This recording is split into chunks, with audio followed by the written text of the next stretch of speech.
Thank you all so much for coming. I'm Shannon Ramsey, Trees Forever founder, and we are just delighted to gather tonight with our very special guest in town, Jeff Speck.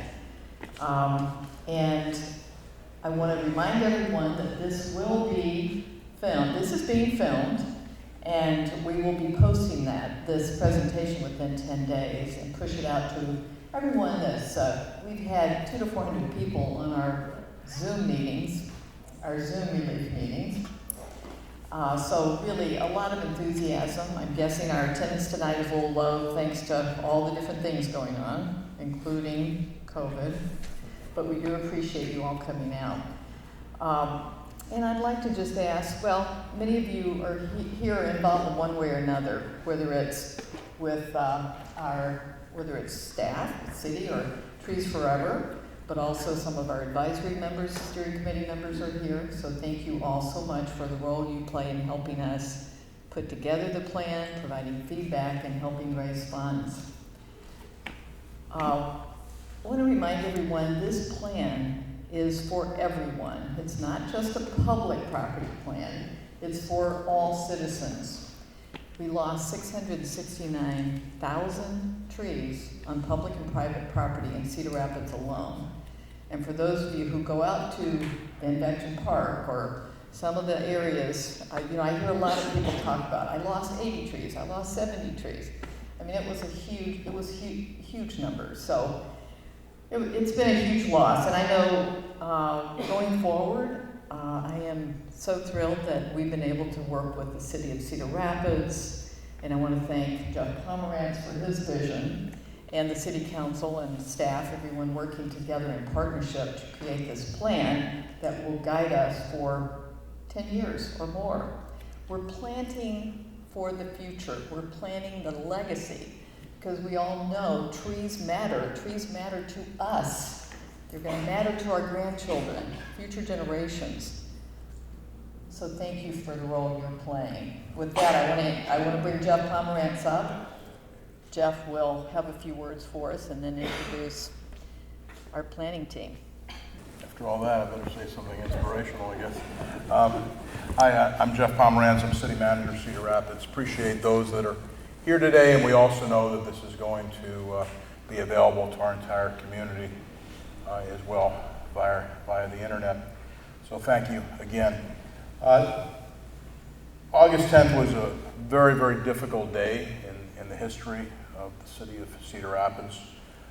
The impact of the derecho was absolutely devastating. And first, I want to say that it was devastating to the citizens who had damage to their homes. In some cases, their homes or apartments were destroyed. And even today, we're recovering from those damages caused by the derecho. And there's been a lot of work put in, and that work continues.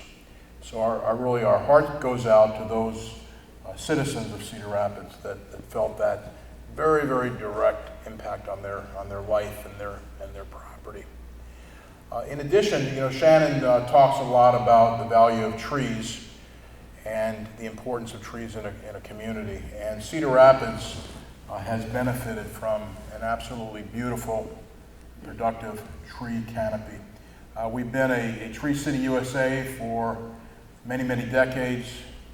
We have partnered with Trees Forever, and our entire community has really had a commitment to our trees and to the beauty of our trees and to the benefits that trees bring our entire community. So that commitment has been there. So seeing the loss of almost 70% of our tree canopy in Cedar Rapids on public as well as private land has been devastating to our community. And yet this community is absolutely committed, just as we are committed to every citizen of Cedar Rapids in helping them and working with them and getting them the support to bring their homes back. We're also very committed to bringing this tree canopy back. And we know that's not going to be instant. It's going to take a significant period of time, but we need we need the commitment now in order to truly make a difference for the future. The week of August 10th, somewhere in the middle of that week, seeing the impacts and desperation caused by the derecho, I called a friend. I called a lot of friends, but I called a friend that's here tonight, and that was Jeff Speck. And Jeff is someone that I have great admiration for. Jeff is one of the great city planners in the United States, and even his work goes beyond the United States. But I really called him just to talk about the impacts of the derecho on the city of Cedar Rapids and kind of talk through this, because I knew that we needed to be committed to bringing this community back in just a variety of different arenas, as I've discussed. And so we focused on many different areas. We focused on people, we focused on trees, and lots of issues in between. Jeff had a unique perspective of Cedar Rapids because he had been to Cedar Rapids a number of times. Jeff's wife is from eastern Iowa, but Jeff had worked for the city and helped us on our trail system, and particularly work in downtown. And Jeff has written extensively about downtown planning and the importance of downtowns to a vital community. And so we talked about those issues, and eventually we got to, I can't go into it in detail now, but we need to do something with this tree canopy in the future. And so we continued the discussion with a follow-up call. We talked about how do we bring in local individuals to assist us as well. Confluence, who's partnering with Jeff and Trees Forever, is a local, at least they have an office in the city of Cedar Rapids as a landscape architect. We brought Trees Forever into the discussion because I met Jeff through Trees Forever at one of their symposiums, and that's where we started the discussion of trails. So, long story short, as things settled down, we decided that it absolutely made sense to bring Trees Forever, Jeff Speck, and Confluence together to help us put the plan together for the future of our tree system, of our tree canopy, of our beautiful trees in Cedar Rapids. Our city council was highly supportive of this idea of putting a detailed plan together for the future, utilizing our friends at Trees Forever and then Jeff Speck and Confluence. So that was greatly supported by our mayor and city council. But also, you can support something but not put resources towards it. And so the city of Cedar Rapids supported the hiring of Jeff Speck and Confluence, the partnering with Trees Forever, and putting $1 million in our city budget every year for the next decade. It's going to take that much and more to bring this tree canopy back. So I am really proud of the point we're at today, where there's been some significant progress on the planning. I'm also very proud that as a community, we could have said, we can't afford it, or we don't have the resources, or we have many, many other priorities, and therefore this isn't something we can deal with right now. But we didn't do that. We said that today and our future generations, ourselves and our kids and our grandkids, need to have a tree canopy in our beautiful community, in addition to all the other things that we're working on and continue to work on for the health and safety of our residents. So I'm really proud of Cedar Rapids that we were able to support this planning effort, and we're committed to the planning effort, and we're not going to give up. And I hope all of us are here to see the canopy restored. It's going to take some time, but it has been just very exciting to see this level of commitment. Also, our city staff, our deputy city manager, Sandy Fowler, and then we have a variety of other staff people that have worked on this. Someone after Jeff and Patrick put the plans together, there's going to have to be a lot of work and effort to the implementation, and that's what we do as city staff. So we have a very committed staff, and we've also hired an individual, Rachel, who's here tonight. I saw you, there she is. And this is like Rachel's life's work right now. And luckily she's on the young side, so she's got lots of time. She's got lots of time to see these trees grow and see the value of her hard work today. But what Rachel is focused on is someone has to take day-to-day, focused, concise responsibility for getting this tree canopy back and making sure we do as we say we're going to do. And so, again, this is, as long as she's with the city of Cedar Rapids, and we hope it's a long time, this is Rachel's work, is making sure that we properly implement the ReLeaf plan that Jeff and Patrick and Trees Forever are working on.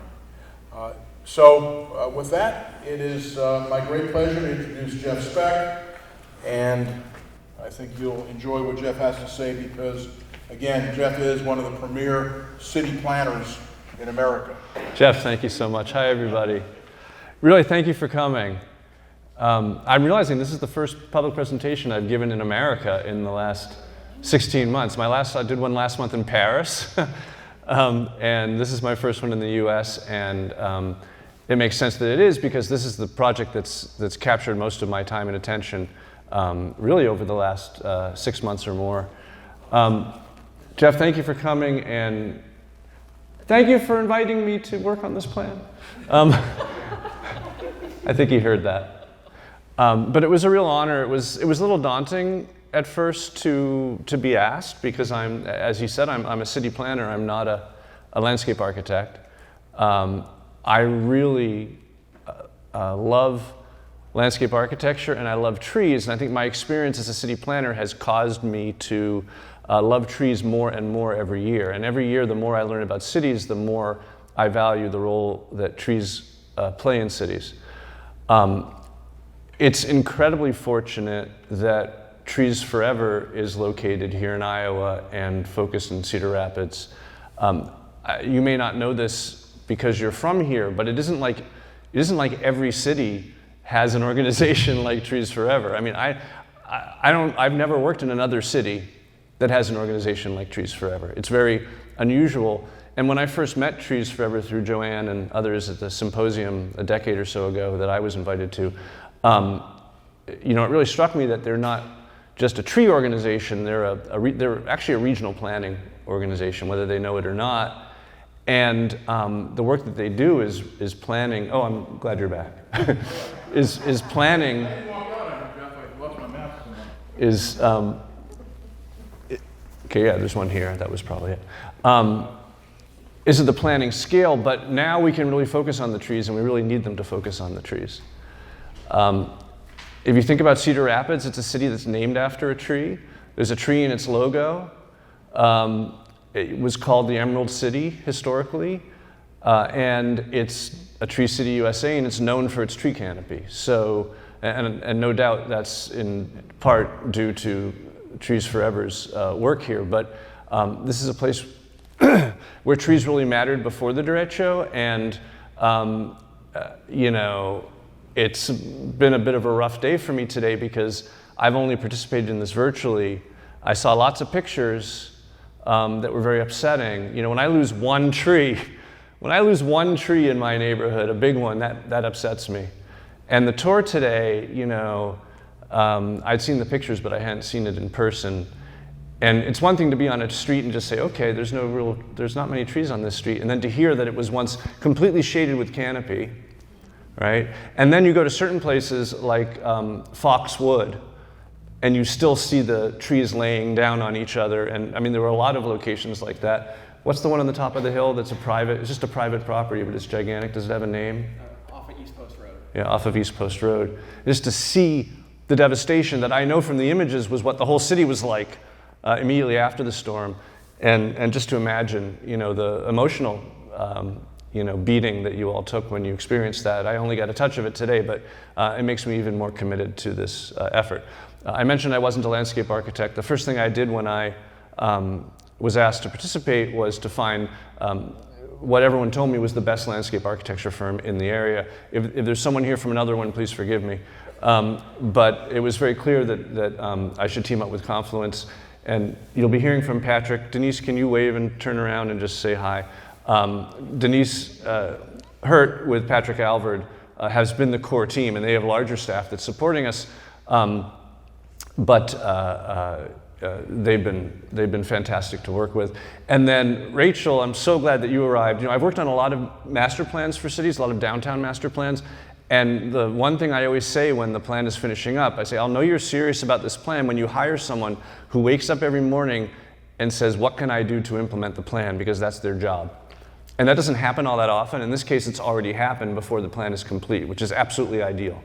So I'm really happy you're here, and it shows, in addition to the financial commitment, independent of that, it shows that the city is very serious about this. So I do have a show. Slides to show, and who here participated in the kickoff event that was virtual for this project? Raise your hands high. Okay, not everybody. So, in fact, maybe a little less than half. One of the principal things that we talked about, that's the right word, was principles moving forward. A plan is only as good as the foundation of principles that it's based on. We really brainstormed a lot with our core working group at the city, with Sandy and Scott Hoke and others, to come up with every possible brainstorming, you know, every possible principle that this plan could rest on. And then with our working group of advisors, we kind of narrowed it down. We expanded it, then we narrowed it down. Then we presented it, and those of you who have participated know that we asked you to rate these principles. We asked folks to rank the principles. We asked folks to rate the principles. And one of the things I can present to you tonight is how that came out. Now, they were all principles that we cared about, so none of them were ranked as unimportant.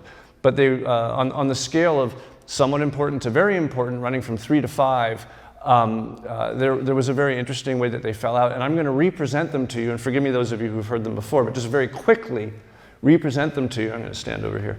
And then show you the ranking, because the ranking is influencing the plan and the choices we're making in the plan. So just to step back a little bit, we're not going to be up here all night. I think hopefully between Patrick and I, we'll have another 40 minutes, perhaps, max, of presentation, and then we'll have Q&A with Rachel in front. But we have all the P's. We have the PPP that you're wearing, and we have principles, process, plans, practices, and then Pinpoint, which is the social Pinpoint site. Who here, raise your hand, has been to the social Pinpoint site and participated? Okay, again, not that many of you. We're going to ask one thing of all of you tonight. I'm looking at each of you in the eye individually. We would love for you to go to the social Pinpoint site after this event, which we will direct you to explicitly, and that's how we're ending tonight, to give you that information. And voting is not over, but you can vote on these principles, and you'll see that there are other ways that Patrick will describe for you to integrate yourself with this process and tell us about your neighborhood, your trees, and your concerns. So let's get into principles and what a principle is. And a principle is a foundation of something that we believe in. And when it comes to trees and what a plan to bring healthy tree cover back to Cedar Rapids would look like, this is the ranking that came back from you all. The first is resilience. Resilience, of course, refers to the fact that we want a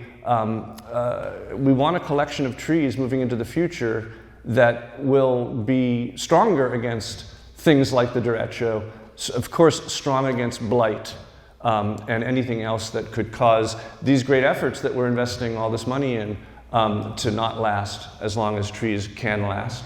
So resilience was number one. Native landscape was super important to people, and I'll talk a bit more about that as I move forward. But it was great to see, because we've learned a lot, and perhaps this is due to Trees Forever's efforts bringing Doug Tallamy here and educating the population around this issue. But native trees, it turns out, are super important. Climate action, of course, which has been a driving force in Cedar Rapids, more than many other cities I've worked in, a real focus and dedication and planning around climate action and using trees, which were identified independently in the climate action plan as like the key tool that we can use to cool the planet, has now been focused on us in this work that we're doing. Equity also ranked very high, and of course equity is distinct from equality, and what it means is that, you know, trees improve the quality of the air. They remove, or they reduce urban heat islands. They absorb you know, ozone and stormwater and other things that can blight neighborhoods. And since some neighborhoods are easier off than others, why can't we use trees to help balance equity in our community? Species diversity. I think that this comes from, again, a lot of education that's happened here around what makes a tree canopy resilient. And actually, you'll probably be thinking as we move forward, and I'm thinking, some of these principles are a little bit redundant, and we may be able to combine them in the final report. But species diversity is key to resilience, which we've already mentioned. Expediency, let's get this done quickly. It's important to us to move with, you know, with a determination to get it done fast, ranked quite high. And then habitat preservation was also extremely high rated.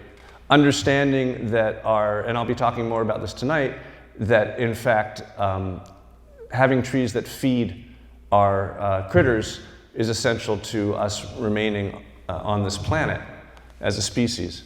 Volunteer participation, something Trees Forever has been focused on throughout its history, using the planting of trees and the tending of trees to engage the community in caring about their trees. There's no better way to care about a tree than to plant it. Beauty and character, you know, as an urban planner, this is kind of my sweet spot in terms of what I've focused on.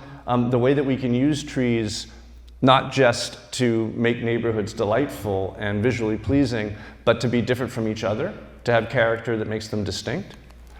Public education, and how learning about trees is not just important in getting kids to care about trees as they grow older, but actually it's just a great way to learn how to learn and to expand your mind around planting trees. Human capital, acknowledging that actually taking care of trees is a pretty good job.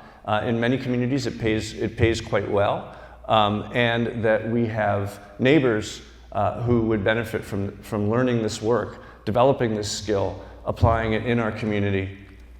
And then getting further down the list, and here's where we start to realize that principles can compete against each other, and which ones do better than others is important in us making choices.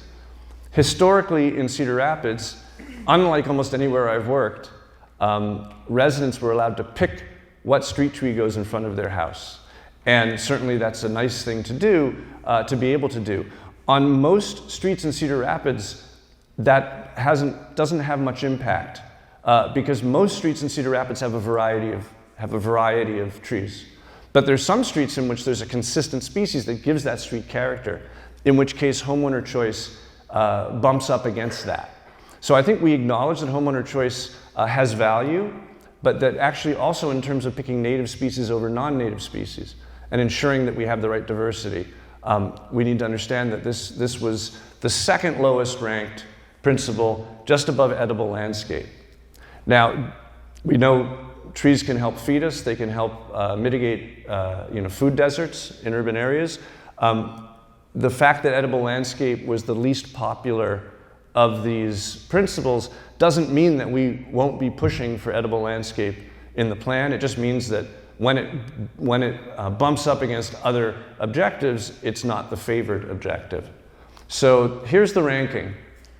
And what's interesting is it kind of spills out into three groups. You can see there's a bit of a gap between species diversity and expediency, and then another gap between human capital and homeowner choice.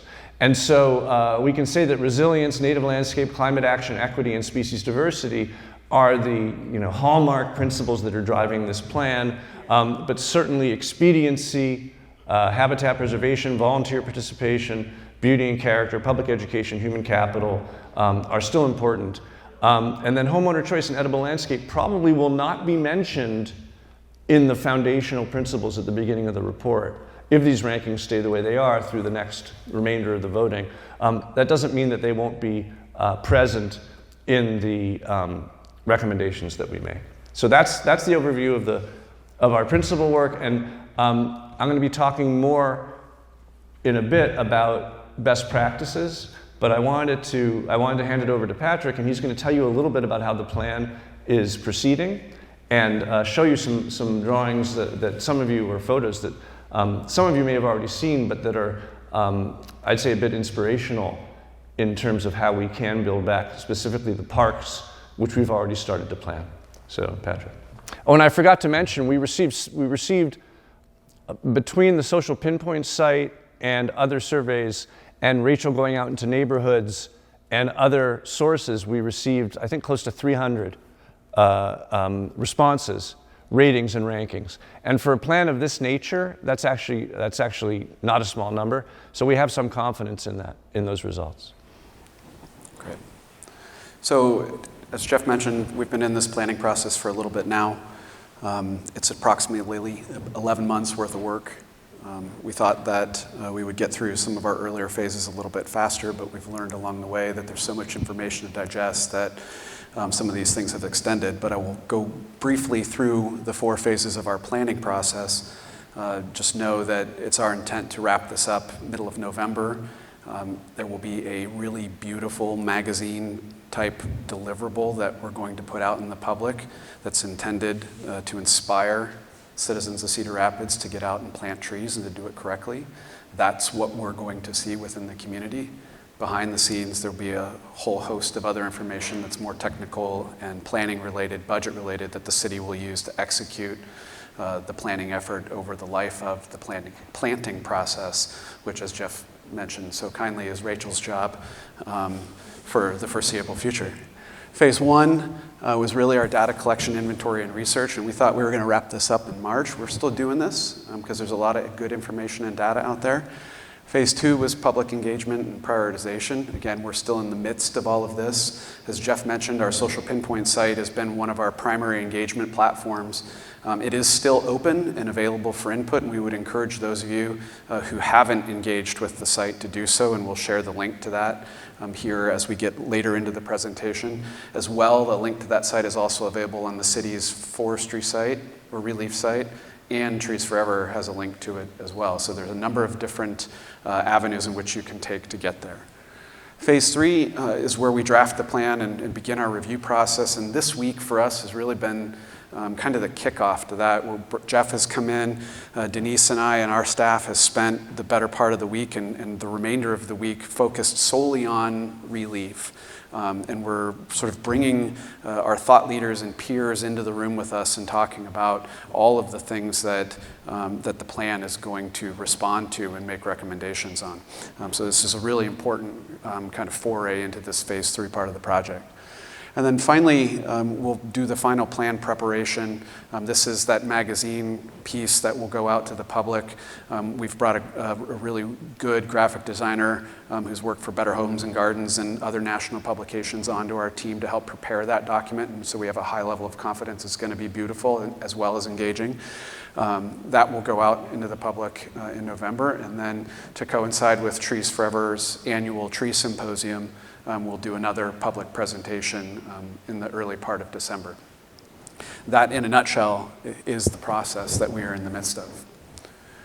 So Jeff mentioned that we have some plans to share. I want to sort of couch this in this idea that what you're about to see are visualizations that we're prepared to engage you in understanding how things have transpired over time in some of our key park properties. Part of what we're doing in this project, the city gave us a list of 38 parks that we're going to prioritize in terms of replanting because they were significant to the point where they required a landscape architect and a planner's attention early on to make sure that we were getting trees back in the ground correctly. When we develop a two-dimensional planting plan, they're fairly boring for the average viewer. So we wanted to prepare some visualizations that you could help you see kind of what we had before what we had immediately following the derecho and what we would anticipate seeing in the future. So I'll go through 5 different properties. The first is Beaver Park. This is an artist representation of what the canopy in the improved areas of Beaver Park looked like before the storm. Immediately following the storm, you can see the magnitude of loss. I'll just quickly go back and forth between those two so you get a sense of what is missing in the second image. And then over time, a phased replanting of that park will start to repopulate the trees with the intent of having a more robust canopy in the future. When we prepared these visualizations, we had the goal of illustrating what it would mean if we just planted back every tree that we lost. So what these don't represent yet is the increase in trees that we will put into the park over the life of the plan. Could be upwards of additional 20 to 25% of trees over time. Cherry Hill Park is the next one. You can see this is day before the storm. This is day after. Without the debris. Without the debris, yeah. And then a phased replanting over time repopulates that park with trees and restores the canopy.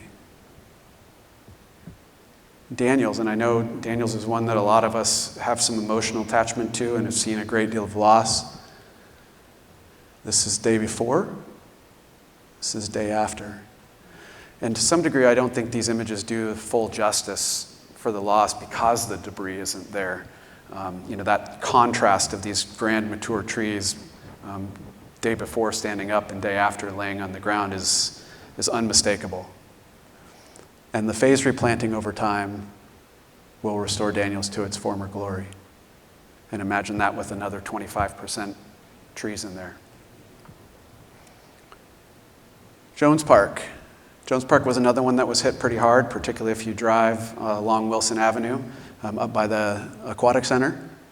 This alley of trees, I don't know if my pointer here, are all these grand sycamores that lined Jones Park Road.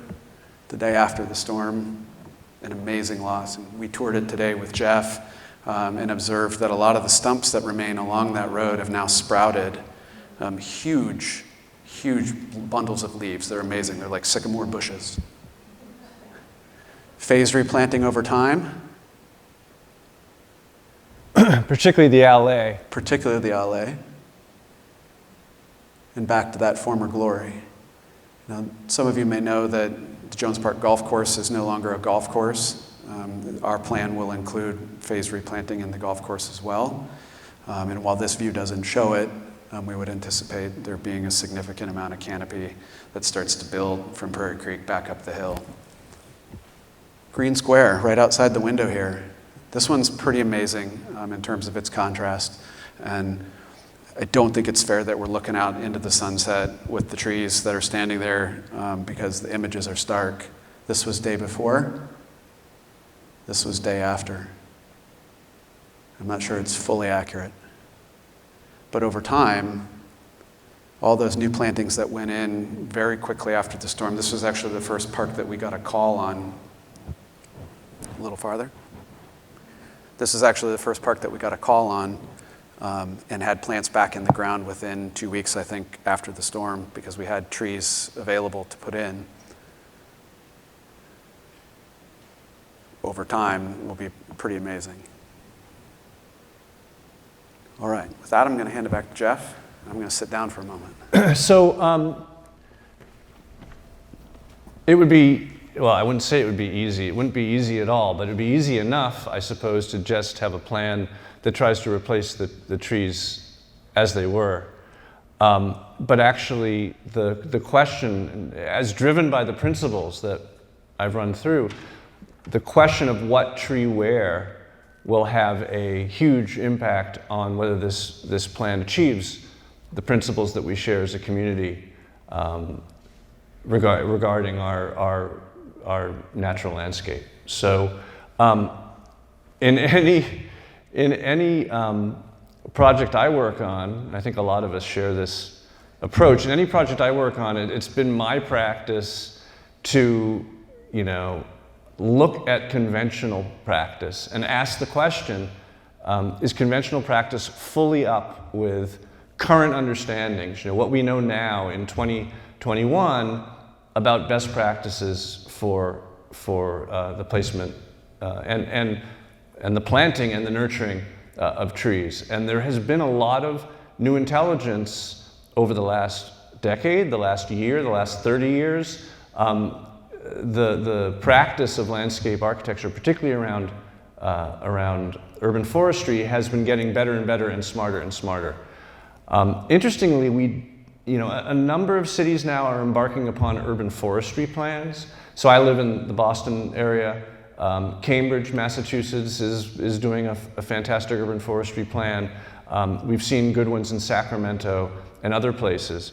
Very few cities have had to respond to a crisis like this one in creating a plan.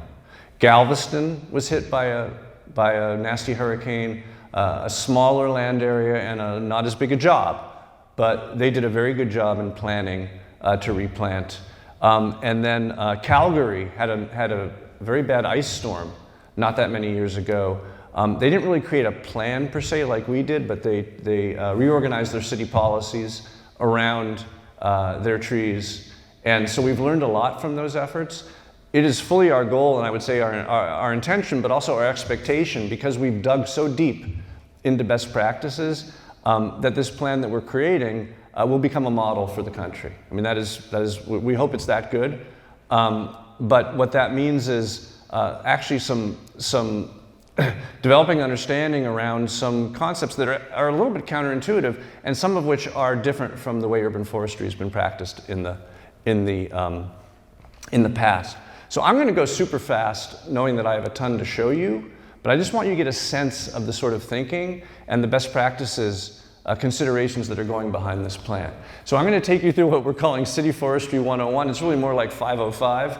And I'm going to take you through the urban to natural transect, the promise of our suburban land, trees in the city.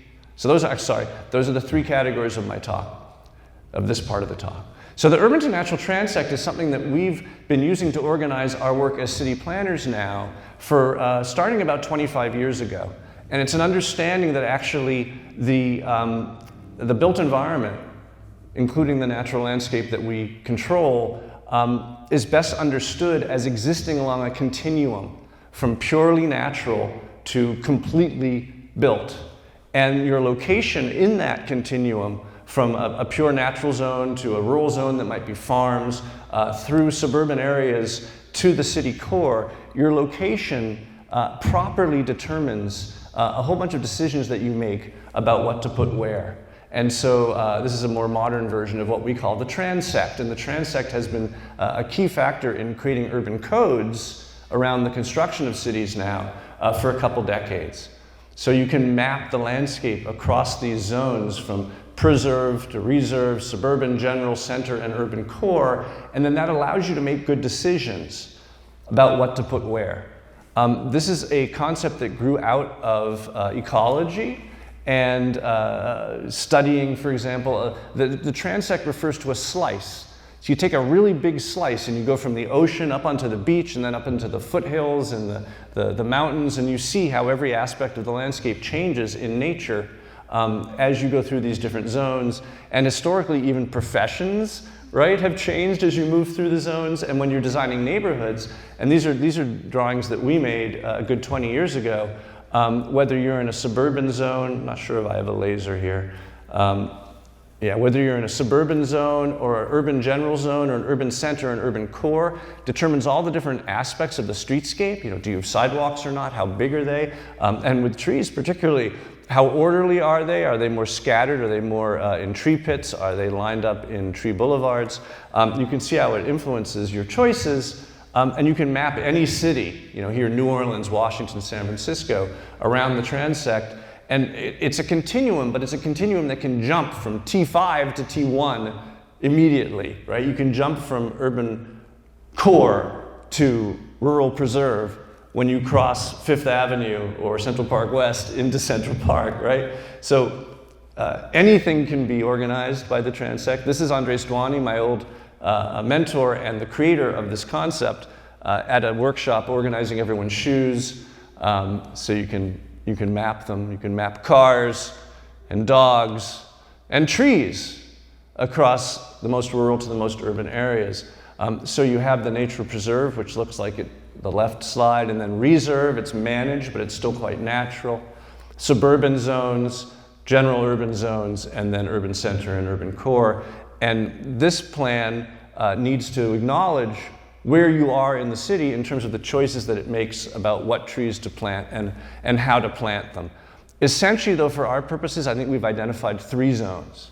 There's the there's the rural preserve, which is essentially the unimproved. I don't really like that term because it sounds like not good, but the unimproved natural areas, which we treat like natural areas and manage them lightly, but don't do much more than that. And obviously you have to worry about pests and invasive species and other things, but otherwise you let them be themselves. Then there's what, in a minute, you'll hear me refer to as the homegrown national park, based on the work of Doug Tallamy, which is this vast zone from kind of the edge of downtown all the way to the edge of nature, this suburban zone, which has tremendous promise because, particularly in a city like Cedar Rapids, there's a lot of opportunity for planting.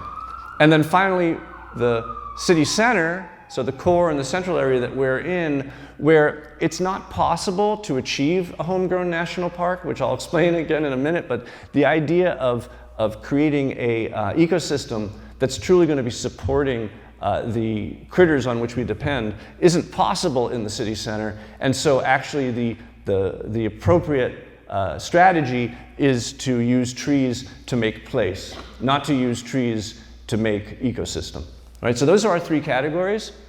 And the center one I just talked about, we're calling the Suburban Promise, relates to the fact that, if you think about the history of America and the history of the suburbs, we were always promised it would offer the best of urbanism and the best of nature together, right? The American suburban dream, the image of that is the house alone in the countryside surrounded by trees. And of course, when you try to adopt that en masse, you don't end up alone, and often your neighbor can be right next to you. But it's actually the trees, as many of us have learned, and I was hearing the stories tonight, have learned with the trees gone, they see their neighbors that they didn't used to see.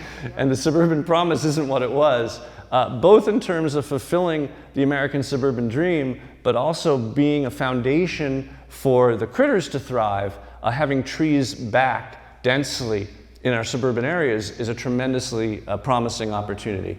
And then I'll be talking to you about trees in the city in a minute. So the Suburban Promise loops around the food web, native species, and understory plants. The food web, who heard Doug Tallamy when he spoke at Trees Forever? Really just the trees, mostly the Trees Forever people. Or anywhere. Doug Tallamy is this amazing, he's like the new E.O. Wilson. He really understands the intersection of the human habitat with the animal habitat, and he's got some kind of scary news to share in his lectures and in this book, which Shannon connected me to, about how much we depend on the birds and the bees and the caterpillars, particularly, especially caterpillars, for our, for the food that we eat, and how the 6th mass extinction event, the first one to be caused by man, is currently occurring on this earth, where 30% of birds, 25% of mammals, and fully half of insects are truly at risk. And we're experiencing colony collapse disorder with bees. And of course, we rely on bees for our food. So his proposal, that's kind of among those who care, is sweeping the nation, is this idea of the homegrown national park, and that where we have yards, we have potential. And it doesn't require 100% commitment among you and your neighbors, but if a certain number of us choose to allow our yards to be habitat for birds, caterpillars, and bees, which, by the way, don't sting, right? It's the yellow jackets and wasps that sting. The bees that pollinate don't. That we can turn the tide in this mass extinction. And so the focus is on native species, and when we're planting trees, we have to be really aware of something that I didn't know until I started this process, which is that 90% of the food web, right? The food web on which we rely is supported by a mere 14% of plants. All of these are native plants. Non-native trees do not support native creatures. It takes hundreds of thousands of generations for an insect to change its diet. And so you have something like the common reed, Phragmites australis. In its native Europe, where it grew up, it supports 170 species. Here in the US, it only supports 5 species because of those hundreds of thousands of generations that haven't occurred yet. So that's why we really need to stress native plants. And it's not just that you want to have as many native plants as possible. Actually, when you introduce non-natives to a system that's principally native, it really hampers the productive value of the native trees themselves. So, in fact, sites that he studied that were invaded, in other words, that had had the opportunity for non-natives to join the natives, actually supported 96% less food mass, right, caterpillar mass, than native sites. So, this plan will be very pro-native, and it will essentially ask the question, can you plant a native tree here? And if you can't, then we'll talk about non-natives. But if you can, then you should be planting a native tree. And then there's certain species like the white oak that we call keystone species. You know, a typical tree might support 10 or 20 types of caterpillars. A white oak can support up to 1,000 different species of caterpillar. And of course, certain understory plants, which we're also looking at, like goldenrod, can do the same thing. So we'll be looking at that. So that's talking about understories. Here, the issue, which is a little tough to bring up because most of my Iowa relatives have riding mowers and sit on those riding mowers and they go around their lawn, is the issue of grass. And the fact that when a caterpillar, all stuff that I learned just in this process, when a caterpillar falls off a tree to pupate, and they typically pupate, you know, they form their cocoons in the ground, not in the trees. If they fall on grass, they're probably going to die. Like almost definitely, they will not be able to successfully cocoon in a hard bed of Kentucky bluegrass or whatever you happen to have on your lawn. Of course, there's the other ecosystem impacts of grass, of the average watering of 32 gallons of water per day, and then that 40% of the chemicals in our lawn are carcinogens banned in Europe. Okay, that concerns me. But the strategy of Doug Tallamy is basically saying, you know, every square foot that you dedicate to lawn is degrading local ecosystems. Could you reduce your lawn somewhat? Think of it not as wall-to-wall carpeting, but as an area rug for the parts of your yard that you're going to be active in. While the remainder then could be developed in a way or planted in a way that's more supportive of native species. And here I want to stress something that Shannon mentioned at the beginning, which is this is a plan for the whole city. It's not just a plan to direct the city. And as someone who principally works for cities, I have to keep reminding myself of that because getting city clients to put the right streets or the right trees in the right place has been the focus of my work. In fact, only about 15% of your trees and your trees lost were public city trees. 85% roughly were private trees, and this plan is going to be very much focused, as an image like this suggests, in talking to the citizens and the landowners and homeowners about the choices they can make, and inspiring them, I hope, with information like this to make the right choices.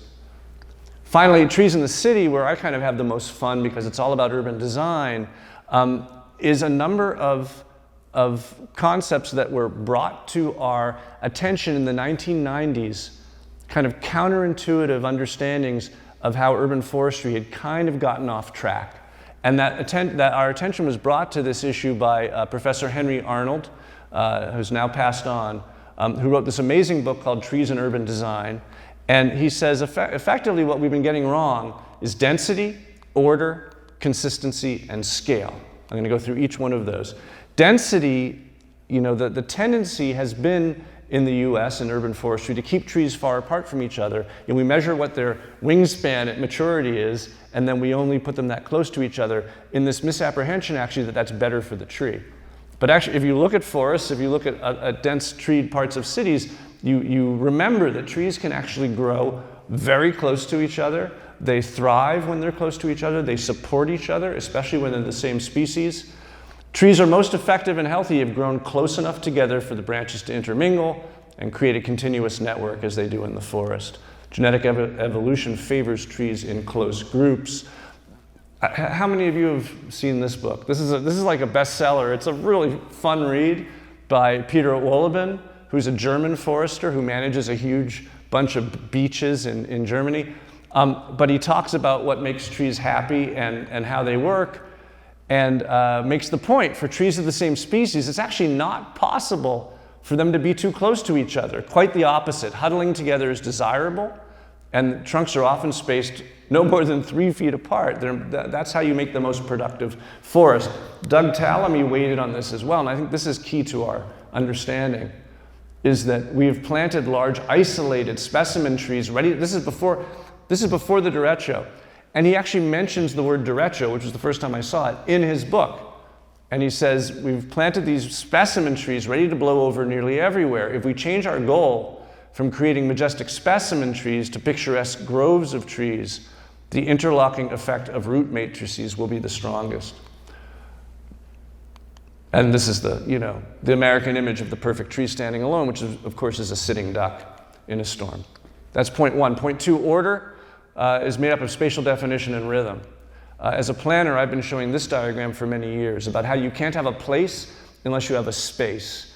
And we love to be in outdoor living rooms when we're in urban areas, but that we're actually comfortable as a species because of the way that we evolved on the edge of the savanna of having our spaces shaped by buildings, but also by trees. As you see in the upper right, a street that's quite wide where the buildings aren't close to the edge, it's the trees that provide that spatial definition that gives us comfort. And so the great American Elm Street, right, which is shaped by trees, is a comfortable space for us. This is in my neighborhood, although a nicer part than where I live in Brookline, Massachusetts. And urban sidewalks, they shape the sidewalk, they give them shade, and they protect you from moving vehicles that might jump onto the sidewalk. And then in new communities like this one that I managed the design of in Alabama, they can even give you a ceiling to a public space. That's an important role that trees play. Secondly is rhythm. We love the forest and the natural experience of the forest, but actually as you move through a forest, it's always the same view. There's no order to it, and it's not dynamic, it's pretty static. When you put trees in a row and move past them, you create these really interesting rhythms, and particularly if you're driving even, the rhythm as you go through, the parallax as different rows of trees pass each other, it's actually much more interesting and makes space better. So lining trees up is an important part of urban planting, right towards the right end, the more urban end of that transect that I showed you. And then of course, some of your best suburban streets, like Fifth Avenue Southeast, unfortunately ash trees, right? But some of your best streets have this technique of the trees lined up in a row. That's the classic American residential street. Then there's consistency. This one is the most surprising, but the data is very clear that it is a consistent species that, and we're going to talk about diversity in a minute, but it's a consistent species that often gives character to these places and actually allows it to make a space. You know, a great path like this is like the nave of a cathedral, where the trunks are the columns and the groin vaults are the leaves. That's really only possible with consistent species. And when we plan new neighborhoods, like this one I worked on, it's the same one I showed you before in Alabama, we always plant the same trees on both sides of a street. Trees, Henry Arnold's book on urban trees is very clear and unyielding. Right? Plant only one tree, only one type of tree on both sides of the street. Diversity, if desired, should be provided at the city or town scale, not within a single block or street. Now, it so happens here in Cedar Rapids you have both. And the vast majority of your existing residential streets have a diversity, which we believe in reinforcing. We're not going to change that. But you have other streets, like Fifth Avenue I showed you, that rely on consistency. And you have opportunities. You have a number of streets built during that era when no street trees were planted, where you have an opportunity to create a consistent character on that street. And if you Google beautiful tree-lined street, you know, that's what you see. You see that consistent character that gives it character, unique and different from other streets. And it can even be block by block, but that blocks can develop their own character that way. So yes, we need citywide diversity, but we can also allow localized consistency. And the very fellow who created the 10-20-30 rule about species, genus, and type, and family, species, genus, and family, no more than 10%, 20%, 30% in your city. The very fellow who came up with that rule said that it refers to a citywide solution. It's not a street-by-street rule by any means. So let's talk about diversity, how important it is. We know it's important to you. Look at the mistake we made having 28% ash trees. This is a Trees Forever graph. Having 28% ash trees in our city, and now they all have to come down. We're losing 28% of our trees. What would happen if we had a blight of crabapple? Well, we'd lose 2% of our trees, right? A blight of linden, we'd lose 3% of our trees. What does this tell you about maple, right? So people love maples, and they're going to keep planting them, but we are over-mapled. And the plan, certainly, in trying to achieve the diversity that we all know is necessary at the citywide scale, will be focusing on not overplanting those species that are already overrepresented. And then finally, the scale of the tree. This is the other thing that was kind of counterintuitive to me from the Arnold book. The tendency when you have a small street space, and we have a lot of these in Boston, is because urban forestry has tended in recent years to operate from the tree out and not the city in, they ask the question, what's best for the tree? Oh, small space, small tree. We won't stress the tree by putting a big tree in a small space. But when you put a small tree in a small space, it further subdivides the space, doesn't provide a ceiling, and just clutters it up. Whereas if you plant big trees in small spaces, they actually shape those spaces. But more importantly, this is a plan to recreate your canopy. And a large tree, like a sycamore or a white oak, actually has 10 times the canopy volume of a small tree, like a crabapple or a pear. So you can plant one tree and get 10 times the ecosystem benefits of planting a smaller tree. And so the plan also suggests where you can plant a big tree, don't plant a small tree.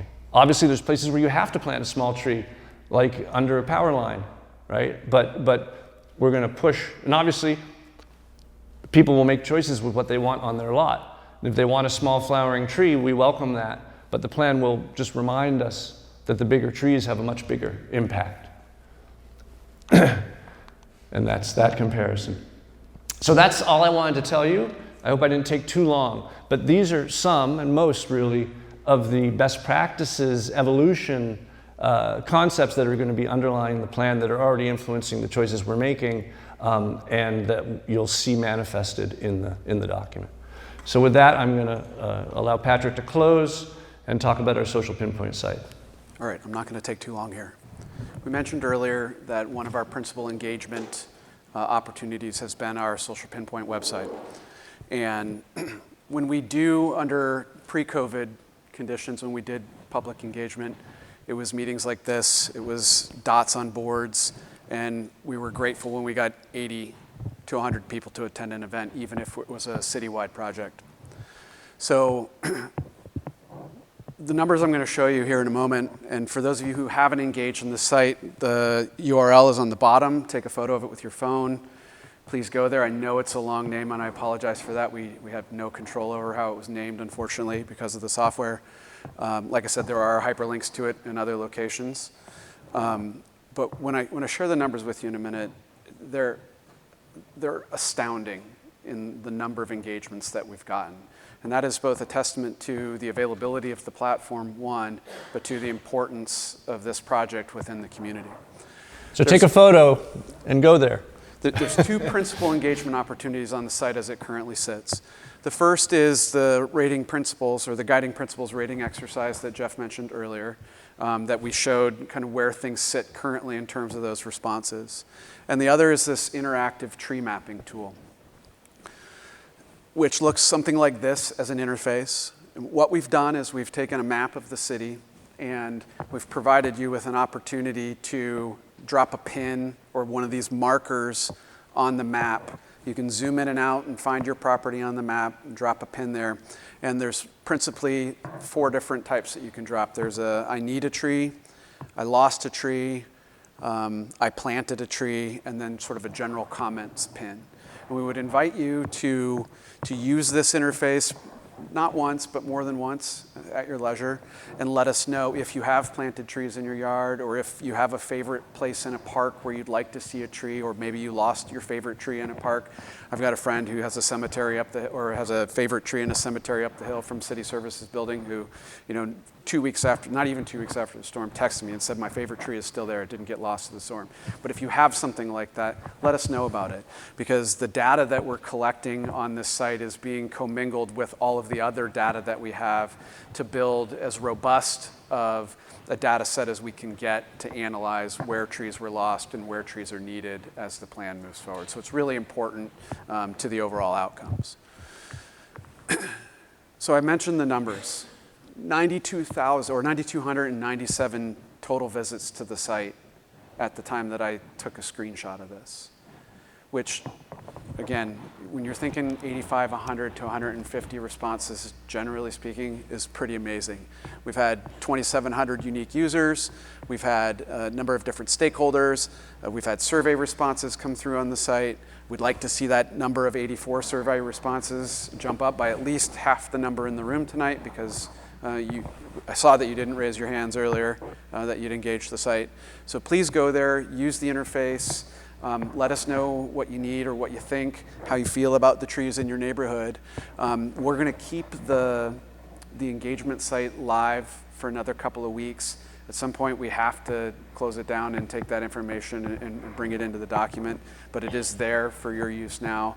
As well, the video from tonight's presentation will be posted to the site, and we're also going to post some animations of the park replanting visualizations that we shared earlier on the site. And so for the life of our planning process, this site will be active.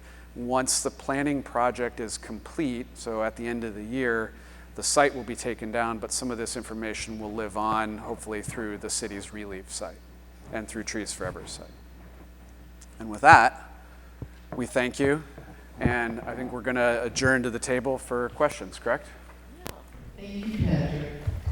Let's give these guys a round of applause.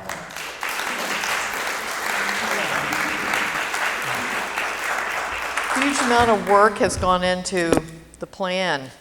It's been great. We thought it would be nice to hear from Rachel Murtaugh next. She's just going to share a few quick things, and then we're going to do some Q&A, and I'll talk a little bit about Trees Forever's role. Rachel, come on up. Rachel was sustainability manager for Mount Mercy before joining the city team, and has a tremendous amount of passion and dedication. Thank you, Shannon. Good evening. My name is Rachel Murtaugh. I'm the ReLeaf manager here. I started this position in June, so haven't been there too long, but Jeff's right. I go to bed thinking about trees, and I wake up thinking about trees, and my plan is to be here the rest of my life, raise my family here, so I am invested in this plan and in the trees that we're going to be growing.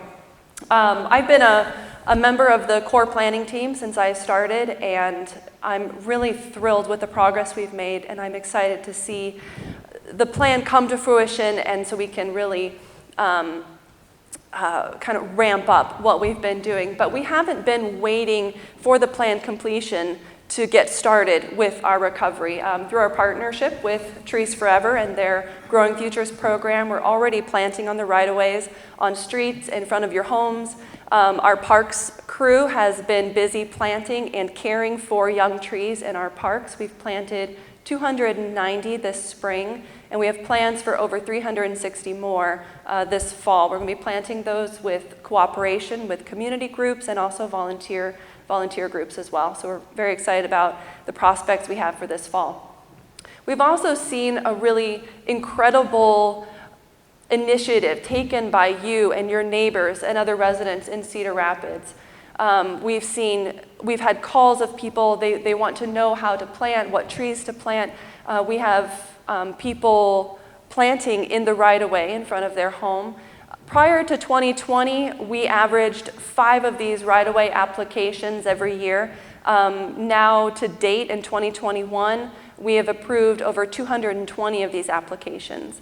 And so citizens are partnering with the city and partnering with Trees Forever to help us plant our street trees back. We're also seeing citizens helping the city and Trees Forever with watering. So I think we've all experienced the heat and the drought. We've seen the stress that that's putting on these young trees. And so we're really calling for citizens to help us care for those young trees. If you have a young tree in your front right away, make sure, give it a little extra 5 gallons of water a week to really help it thrive during this droughty period. We're also seeing donations and adoptions, getting trees into the hands of people that you can plant in your private residences, in your yards. Trees Forever did 6,000 tree adoptions, is that correct, this spring? And then we had a generous donation with the Monarch Research Fund donating 12,000 trees to citizens throughout Lynn County. And so this plan, as you heard from Patrick and Jeff combined, that this plan is strategic, it is multifaceted, and it's going to really guide our planting and the regrowing of our urban forest for years to come. But that's going to take all of us really coming together, our partnerships, our citizens, and the city all collaborating to regrow our forest. And so I'll let Shannon give some Growing Futures information. Yeah, just a little bit on Trees Forever. As you know, we agreed to kind of help lead this plan, and that has included administering the dollars as well as helping to raise dollars. So we've been very active in the fundraising side and had some excellent successes, but a long way to go, right, Jeff? We have a long way to go, but I know we're going to get there because people truly do care. I want you to know that Trees Forever is very committed to staying with this. We are solidly in for the next 10 years, and we've got a new CEO that's going to take over from me, Kylie Miller back there, and also our program directors here tonight. Leslie Burke is from Des Moines, and Teresa Kurtz. I think that's the whole staff that's left. Anyway, Teresa is our local senior program manager in Cedar Rapids. Leslie was really the originator of Growing Futures, and that's our teen workforce. They are employed teens learning all these wonderful skills. So you've seen them out planting on the streets, and we'll be planting like 850 trees between this fall and next spring with Growing Futures, a program we're very proud of and that's modeled after many very successful ones around the country. We're also very dedicated to working on the private land piece of the plan. And that's going to be, as Jeff said, like 85% of our land is private, so we have to do this hand in hand. Suzanne Samard, by the way, will be here at our symposium. She's the woman that's done all the research on how trees communicate through their roots. That's going to be an exciting thing, coupled with our wonderful presentation on the plan from Jeff Speck and Confluence. So lots of exciting things going on. Look at our website for adoption information and all the other things we've talked about. So with that, let's take a few questions. I'm wondering about, and I know it's private property, but I wonder about encouraging, thinking of the big open, just grassy areas. I'm wondering about schools and churches and other organizations like that, encouraging tree planting and maybe pollinator or garden planting on property like that. Please jump in, but yeah, we've already begun those conversations because we see that land and we're like, oh my gosh, if the goal is to increase the canopy, then this is prime territory for doing that. So as we're pushing forward, the plan is intending to actually name as many large landowners in the city as we can, including, for example, the school district, reaching out to them and getting as much commitment as we can early on, but of course with the goal of securing partnerships moving forward with every one of them that we can reach to make that effort. And I should say, the biggest challenge we have, I don't want to say it's not funding. I think the biggest challenge we face with this plan is supply chain. And there's a lot of people who want to plant a lot of trees through this region, and we're not the only folks who lost our trees. But to plant, to replace the 669,000 trees in 10 years, that's a supply chain problem. We're very interested in seedlings and what handing out, for example, 6 packs of seedlings could mean, particularly for these properties that are just kind of more open land and could plant groves in those places as a way to try to increase the canopy very quickly and cheaply. But yeah, we are reaching out to those folks. Yeah, I had a question. I already submitted to the city the plan for my property to put trees in the right of way. Will that be reflected in the pinpoint thing? Is the city sharing that data, or do the citizens have to go and say, hey, we planted these trees? How does that work? That's a good question. Have you marked it on the pinpoint site? No. Would you like to? Happy to get the trees planted by a couple months ago, so I have not marked. The I trees marked have the been, losses. I did not mark the new planting. but Because you I have, thought the city would have the permit data and could upload that. Oh, So- you applied for a permit. Yes, Okay, so, presumably you put the trees in the ground. yeah. So if you go to the pinpoint site and find the tag that says I planted a tree and zoom in as close as you can into your property on that site, you can drop a pin there and tell us that you planted it, and then we have it. The only way currently in sort of real time to know that it's there would be for you to do that, but it will get corroborated when city staff goes out and verifies street tree planting locations in the future. But if you want us to see it now, or if you want to see it on the site, then we would ask that you put the pin in the map. Can I add the? All of my neighbors who do the same on Fifth Avenue. Right. But also, just FYI, and this is the things I'm learning as I go as well. I mean, the city has an inventory of every tree, right? So the social pinpoint site is kind of temporary to encourage participation in this effort. Eventually, that data will all be merged. The city will have record of your tree and will be looking at your tree like they do all trees. Then I have a second question, and that is, I know you're talking about trees, but what about the understory? Because across from my property is Anderson Park, and there's a lot of old oaks that are gone. We're never gonna get the tall trees back in the lifetime that I'm there or my neighbors are there. So does your plan incorporate other plants that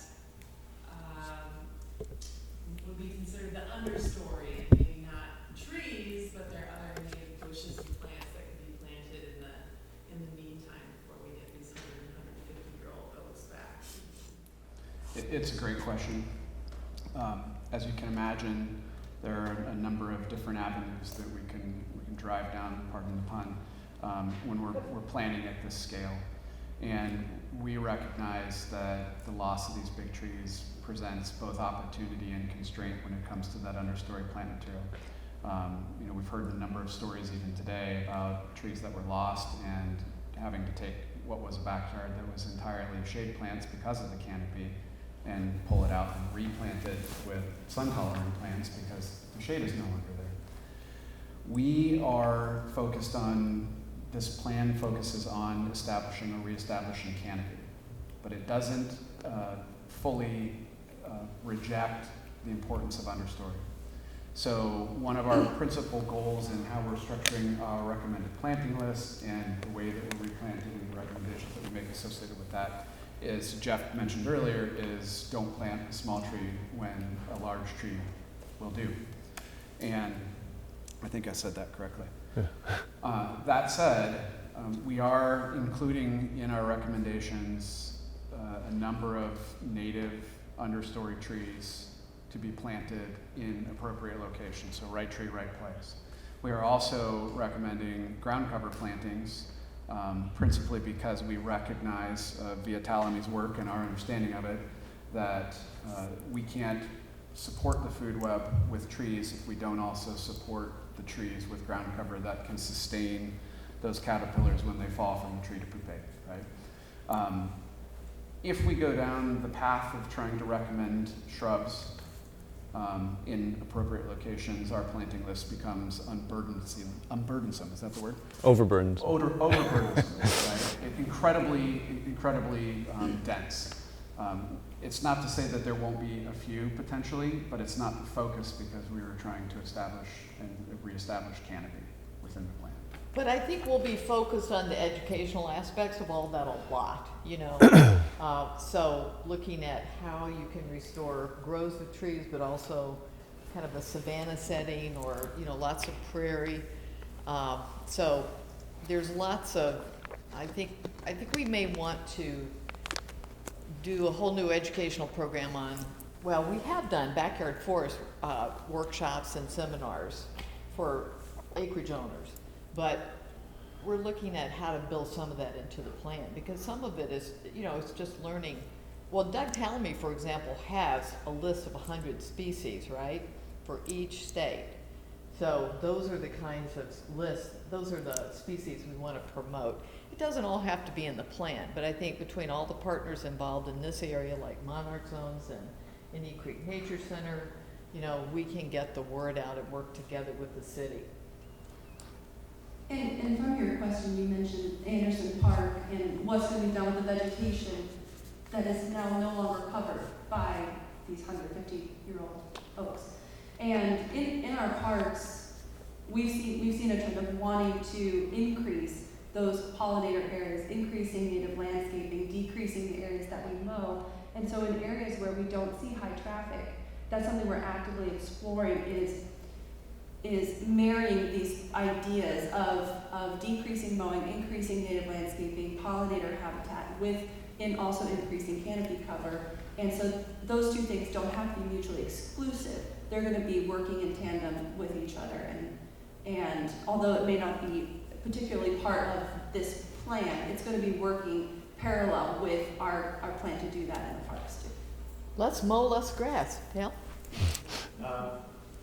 Specifically in regards to Anderson Park, what we found out with some in a couple of the parks is that short term, there's no good answer. But the reality is that now a lot of playgrounds are being designed with shade structures incorporated into the design. Patrick knows that.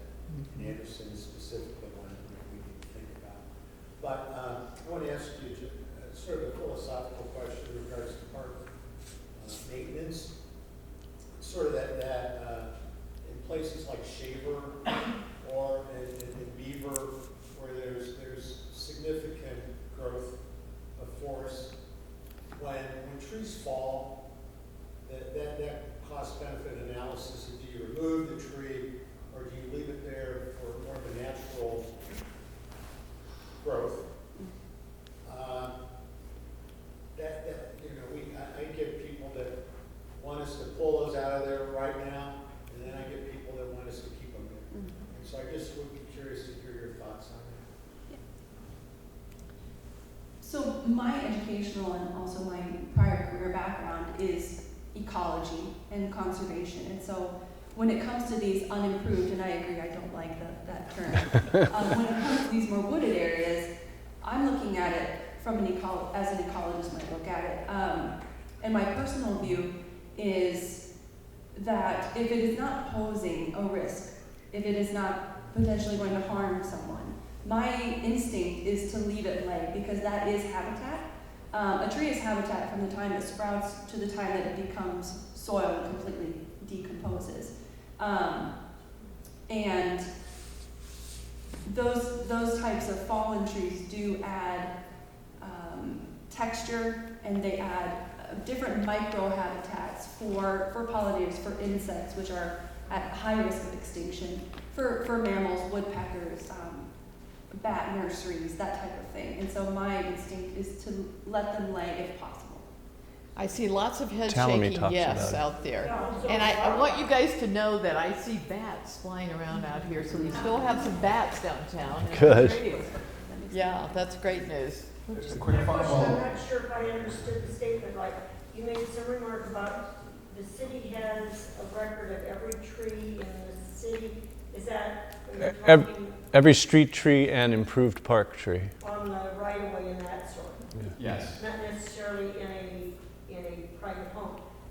No, city owned. City owned trees. Yeah, okay, I understand. I've got a tree that's sort of like dying slowly, and I'm thinking like, should I be consulting with the city as to when it is to the point where it's dead, needs to be tore out, to say to the city, what would you recommend being replaced, even though what I have in mind might not be a very fast-growing tree? Could you clarify for us, is that on your property or is that on the public right of way? I've lived in this property over 30 years, and when I moved in, it was, I mean, a little big thing, both the front and the back. The one in the front's an ash, oddly enough, it looks healthy. I had it trimmed in the spring. I swear that's what saved it, because the derecho, last spring, because the derecho just went through, took off hardly anything. But the odd thing is the one in the back, when I suggested to the fellow trimming, I said, what do you think? He goes, it's dying for some reason from the back. It said maple. He says, leave it alone for now. I can take it down when it's dead. But knowing now that with the derecho and what the project is this something the city would go, we'd kind of like to have a little input as to what maybe should go there. I keep thinking I want to put a ginkgo, but because I've just read different positive things about it. But I also understand that's not a native tree. And that's going to be the beauty of this plan. So the wonderful magazine publication that's going to be going out to the public is going to be really showing these guiding principles and helping homeowners make decisions that are going to strengthen our urban canopy, because a majority of our canopy is in backyards and front yards. And so it's going to really help guide that decision. There are other publications out there. The Iowa DNR has great information too. But you're always welcome to call into our department and ask for some advice as well. As far as the ash, by any chance, have you treated it for a green ash borer? No, and actually I talked to the city about it several years ago, and they said actually when it does start dying or does die, they'll probably take it down for me because it's right in the middle of the right of way. It was there when I moved in, And it was tiny. Is the ash on your private or public property? It's right in the middle of the right of way. So it's It's probably public. And they said that we will honor it when it does die. We will incur the expense of taking it down. But it was literally a little twig when I moved in, and it's big now, very big. I've seen a tree mature. Well, just so you know, the city arborist is sitting right behind you, kitty corner. You might corner him, but anyway. Todd Fagan. Where should I go at this angle, replace it when I have to, okay. You are illustrating how hard it is to help all the private homeowners, and deal with all the public land. So we're going to do the best we all can to help. Yeah. But like Rachel said, the plan will help guide private homeowners too. I appreciate that. And the tree adoptions can help because there's quite a bit of information that comes along with those as far as placement, right tree, right place, and just thinking about how to kind of redesign your plantings. I think we've got room for maybe one more question. Can I, and then I'll. yes. I'm sorry, so Todd is here? Can you say hi to everybody? So I'm sorry I didn't know you were here, and it's really nice to meet you in person. You guys are very lucky to have Todd. He's, what I've heard indirectly, he's a real asset to the work you're doing, and we're going to be counting on Todd to oversee a lot of this work. Yeah. So any last questions? David. Hi. So I have a question about the plan, and I was surprised to hear, even though it totally makes sense, that 85% of the tree loss was on private property. Will the plan include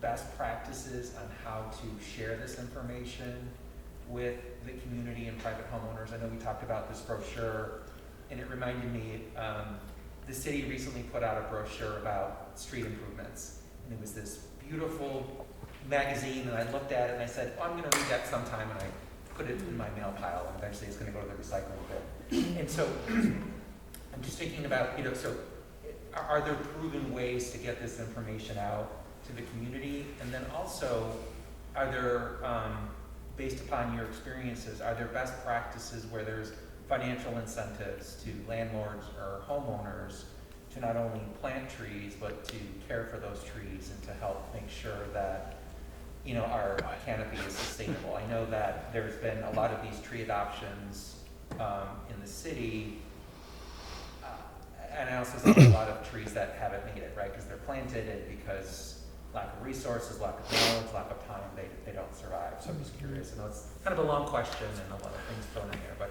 my point being is, I want to make sure that this plan has the right information to educate and sustain, you know, the growth of the tree canopy. Well, one But you're of the saying if things- our plan is a beautiful magazine, you'll put it in your pile and throw it out? Well, you know, it's possible, you know, but I think that, you know, this will be different, because I'm looking for it and I want to see it, but if it's the average homeowner, they might flip through it, but not necessarily engage with it or really understand the importance of it. I think you're making great points. The city, in partnership with Trees Forever, we're going to take a multifaceted approach to education. And a lot of that will be based on experience elsewhere. I mean, Sacramento Tree Foundation has been doing private residential plantings for like 30-something years.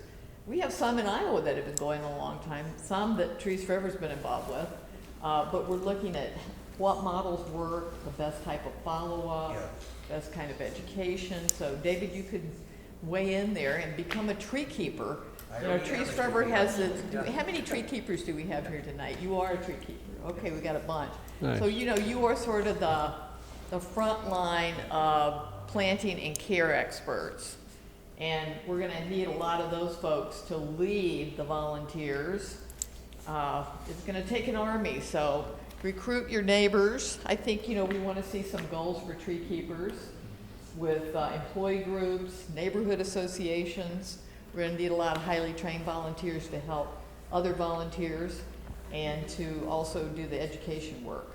So it's gonna be a lot, and we're gonna try to cover it all in the plan the best we can.